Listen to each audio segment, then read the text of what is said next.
Hey and good afternoon. My name is Johannes Müller-Gomez. I'm a PhD student at the Université de Montréal in Quebec and at the Ludwig Maximilians University in Munich. I'm one of the two project directors of the Jules Monnet project DAFEUS, and I've been having the pleasure to implement this project with my colleague Alina Thieme.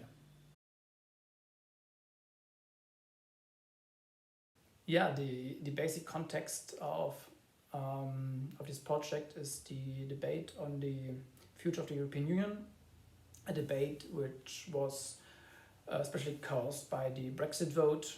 We all remember in June 2016 when the British people decided to leave the Union, and that right afterwards the European Council, without the British member, decided to kick off a phase of reflection, process of debate on how to reform the European Union, on how to make the European Union more effective, more efficient and democratic.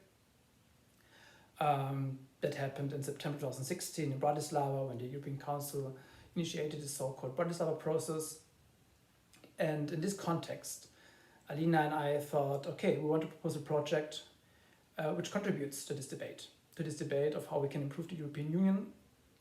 We want to propose a project in which we create fora in which normal citizens, scholars, young scientists, representatives of civil society organizations can also contribute to the debate, to discuss with us how can we make the European Union better, how can we make it more democratic, more efficient, more effective. And and the basic approach we're taking this project, or I would even say the conviction we have in the course of this project, is that we need to leave the EU bubble, to look around the world, to look for other cases which face similar challenges. And this led us to the comparison of the EU with federal systems. We've got many federal systems in the world which face similar challenges to the European Union. Canada is always a prominent example. Canada, which is binational, which has to integrate multiple nations in their system. The question of diversity, how can we organize a system so that each group feels represented? How can we improve our decision-making procedures in multi-level systems which always face the challenge of policy coordination? And there are multiple examples of cases around the world from which we believe we can learn. And it's worth leaving the EU bubble and to compare the EU to other systems, and by means of this comparison to find solutions to the questions and the problems we are facing here in Europe.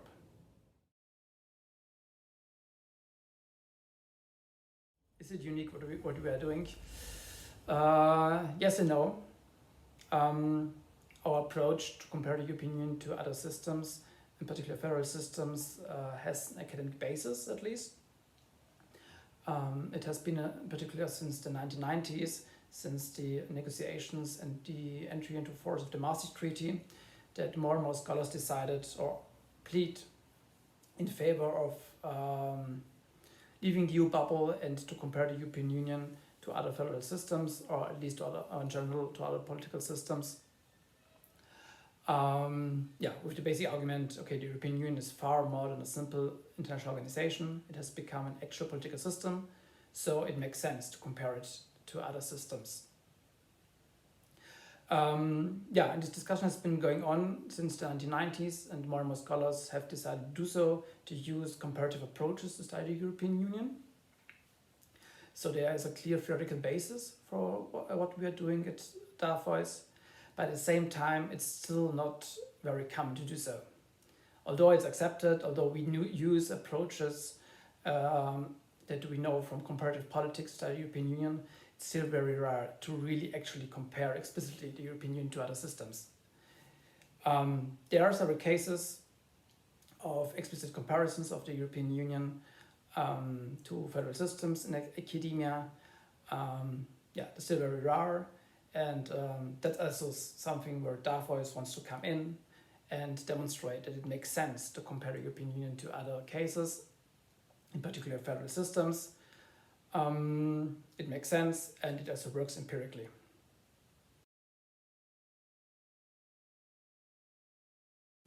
Yeah, that's a delicate question in, I would say, both at a political and an academic level. There's always this F word somehow popping up from time to time. Is the EU federal? It's not federal. Even in academic debates, there's no clear consensus regarding this question. And one main problem, I would say, is that there are too many, or at least there are many multiple definitions of what federal actually means. What is federalism? What is a federation? There are many approaches to define federalism and federations or federal systems. And the approach that I find the most convincing one is the one that differentiates between federalism as a normative principle, as an abstract principle, and federation on the other side. Federation as a concrete political system that applies the federal principle. What do I mean by federal principle, or what does the literature mean by federal principle? The most common approach would be to define the federal principle as a combination of shared rule and self-rule. Self-rule, which means that we've got a system which entails at least 2 levels of government, and on the regional level, for instance, in Canada, the provinces, in Germany, the Länder, in Belgium, the regions have areas in which they are independent, in which they can decide by themselves. So, rule themselves. That's why it's called self-rule. And this self-rule is combined with shared rule. Shared rule means we've got a federal level, for instance, the federal government, the federal parliament, or the federal level in general, which also has areas in which it takes decisions which are binding for the whole territory. And this combination of having autonomous regions which can decide and take decisions by themselves, and a federal level which also has decision-making powers, is what the federal principle is about. It doesn't refer to a concrete political system. It doesn't have to be in a state. It can be as a confederation. It can be an international organization, which applies this federal principle. Federation, on the other side, is a concrete political system, political arrangement which applies the federal principle. Federations regularly are considered to be states. So, for instance, Germany would be a federation, Canada would be a federation, Switzerland would be a federation. And this term federation would be defined rather in concrete terms, not in abstract terms. So, federation, the most common definition of a federation would be that there's a constitutional guarantee of competences for each level of government. So, for instance, Germany has a constitution which clearly defines which competences are assigned to the federal level and which competences are assigned to the Länder. And if the Germans want to change their constitution, both levels have to be okay with that. It's not Angela Merkel or the federal government in Berlin who can decide, okay, we're going to withdraw competence from the Länder. The Länder have to agree to such a modification of the constitution. And this constitutional guarantee of competences for both levels of government is, I would say, the key criterion which defines a federation. So if we now look at the European Union, I would say it's clear that we can identify the European Union as a federal system, as a system that applies the federal principle. We've got a combination of shared rule and self-rule at the European level. There's a clear conviction, a clear commitment to having areas in which the member states work together, in which policies are coordinated at the European level, areas in which the European institutions can take binding decisions for the whole territory.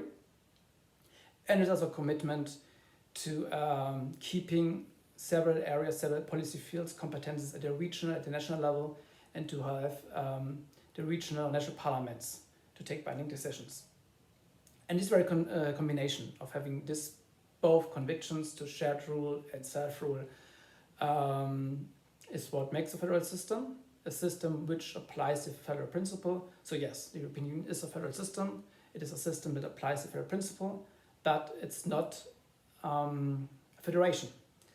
As I said before, federation is defined as a system which is a constitutional guarantee of competences for each level of government. This is not the case in the European Union. The European Union is based on international treaties. It's member states, 27 member states, which can withdraw competences from the European Union without asking the European institutions, or at least they are consulted, but the veto players are the member states. So legally, the European Union is not a federation, but yes, it applies the federal principle. That's why many scholars situate the European Union between confederations and federations, and that's also a concept that I find very convincing, to regard the European Union as a confederal federation, since it, well, on a daily basis, its daily decision-making procedures, it is very, very close to a federation, but in legal terms, it is not a federation, but still international organization which is based on international treaties. So yeah, I would say it makes sense to situate the European Union between confederations and federations. So that is why I would also support the terminology of a confederal federation for the European Union. Yeah, I do. For instance, currently I'm working on a paper in the context of my PhD project, in which I'm comparing the implementation of the Paris Agreement in the European Union with the implementation of the Paris Agreement in Canada. And yeah, I do believe that this makes absolutely sense. The European Union has strong competences in the area of climate policies. Some might even say that it has more competences than the federal government of Canada, simply because of the very decentralized division of competences in Canada, and because of the very strong provinces there. And yeah, as the European Union has become a very important actor at the international level in climate policies, it is a very important actor in the negotiations at the international level. So yeah, it makes absolutely sense, I would say, to compare the European Union in this policy field with other political systems, with other states. And yeah, as I mentioned before, at DAFEUS we decided to include Canada as a key case to which we want to compare the European Union. And yeah, so apart from climate policy, Canada is a very, very good case, a very suitable case to compare the European Union with. We find several characteristics in Canada which are very close to aspects of the political system of the European Union. For instance, we've got the importance of intergovernmental institutions, intergovernmental relations and negotiations. In the EU, we've got the European Council and the Council, in which member states are represented. And in Canada, we find similar institutions. For instance, the First Ministers' meetings, which are not the same as the European Council, but close enough. And so it's worth comparing it to the European Council. And the First Ministers' meetings, the Canadian Prime Minister meets with his provincial counterparts. And yeah, I look into these meetings, indicate that dynamics and output are kind of close to what the European Council does, what the European Council produces as output. So yeah, this for instance, yeah, the question of intergovernmental relations. Canada is also an asymmetric federation, which means that the provinces do not all have the same rights. For instance, Quebec has some extra rights, of course, regarding questions of culture and language, because it's the only purely francophone province. Also, Quebec has some additional rights in the area of migration in comparison to the other provinces. And yeah, this concept of asymmetric federalism is very, very close to the European idea of differentiated integration, with some member states being part of the Schengen area, with others not being part of the Schengen area, with some member states having the euro and others not joining the Eurozone. So with regard to my PhD project, but as with regards to DAFEUS, I would say Canada is a very suitable case to compare the European Union with.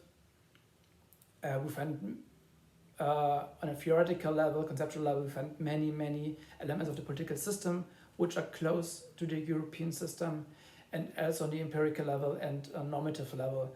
I believe that Canada faces many challenges which we are facing in Europe as well. So it's worth crossing the Atlantic to look at how Canada is handling their problems and what lessons we can learn from Canada.